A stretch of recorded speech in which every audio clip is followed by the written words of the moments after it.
Listen if you will.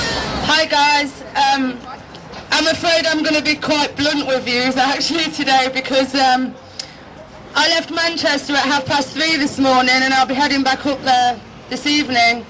I'm up at the Barton Moss Community Protection Camp and I've got to tell you, it's an absolute nightmare up there. There's not a single way that I could possibly dress up for you what's occurring up there. Natalie, thank you for your trip up to the Moss. Camp said if I saw you, thank you. Unfortunately, I couldn't speak to you then because I was in a four-way lock-on in the path. But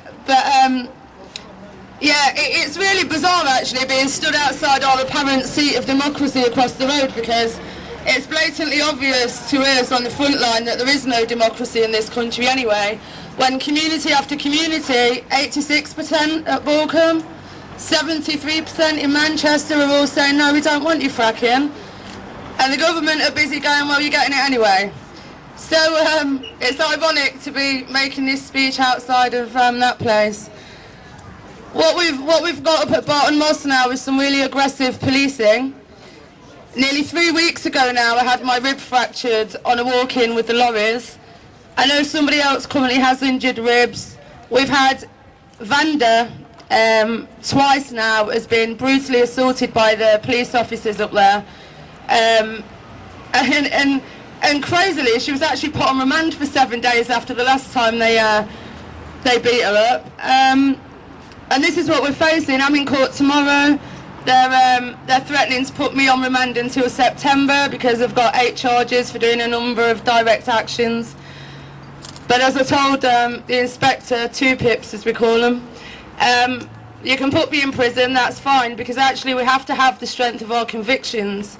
And I can't keep coming to things like this and then going, although we appreciate it and it's a good thing, and then I'm going to go back to Manchester and I'm going to see what people and myself are having to go through up there 4 days a week, twice a day, being severely brutalised, and that's no exaggeration. If you watch the live streams or the videos, this is what's happening, and this is how serious our fight is against this fracking, and these are the lengths that our government and police are prepared to go to crush any dissent against the fracking. It's really serious. Sorry, it does upset me and I forget what I'm going to say. I've rewritten the poem If, because it'll give you an idea of what it's like on the camp, and I think it's important that people understand what it is like there. If you can keep your footing when all about you are losing theirs and being brutalised by the TAU, if you can calm yourself when the media reports against you but make allowances for their reporting too, if you can wait for lorries and not be tired of waiting, or being lied about, don't deal in lies, or being assaulted, don't give way to assaulting, and don't lose heart or be distracted by the party line. If you can dream and not make dreams your master, and do lock-ons and make no fracking your aim, if you can meet with police and courtrooms and treat these two imposters just the same, if you can bear to hear the truth you've spoken, twisted by police to make a trap for you, or watch the things you gave your camp broken and stoop and build them with worn-out tools. If you can make one heap of all your walk-ins and risk it on one concrete lock-on, if you can keep your freedom when all about you are losing theirs and they threaten remand for you, if you can make one heap of all your bail sheets and risk it on one attempt to stop shell gas, and lose again and start at court 16, and never breathe a word about your plans.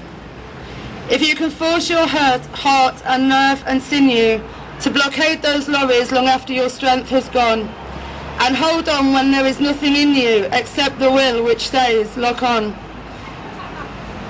If you can fill the cold and tiring minutes with 60 seconds worth of direct action, you will save the earth and everything that's in it, and what's more, you'll be a fractivist, my son.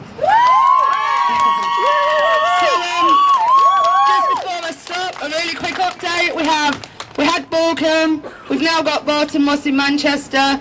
There's also a camp sprung up in Danes Hill near Nottingham and Bassett Law.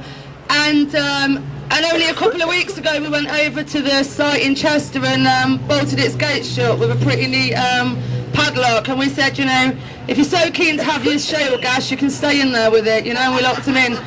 Please keep supporting the camps as much as doing this. Thanks.